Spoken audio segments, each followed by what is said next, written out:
Hi friends, అందరికీ welcome to my channel. And ఈరోజు వచ్చేసి మా ఇంట్లో అయితే బెండకాయ పులుగురు అయితే చేస్తానమాట. అది ఎలా చేయాలంటే ఫస్ట్ ఆఫ్ ఆల్ మనం ఆవాలు వేసుకున్నాక దాని తర్వాత జీలకర్ర వేసుకోవాలా.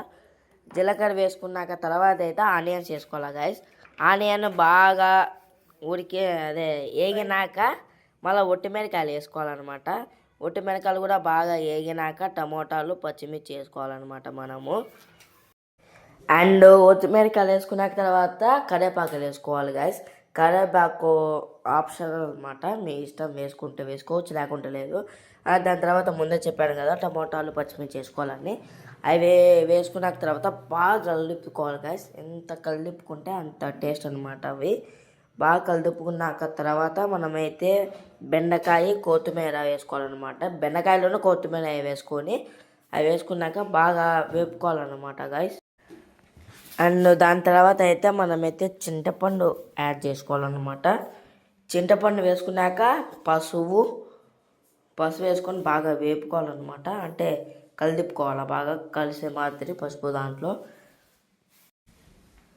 అండ్ ఇప్పుడు కలిపుకున్న తర్వాత బాగా కొంచెం వేగినట్టు అనిపించి దాంట్లో కొంచెం సాల్ట్ యాడ్ చేసుకోవాలన్నమాట.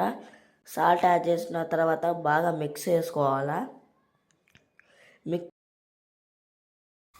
సాల్ట్ వేసుకున్నాక తర్వాత మనమైతే కలిపుకోవాలి. సాల్ట్ కలిసి మాదిరి దాంట్లో బాగా కలిపుకున్న తర్వాత మనమైతే వాటర్ అయితే యాడ్ చేయాలన్నమాట.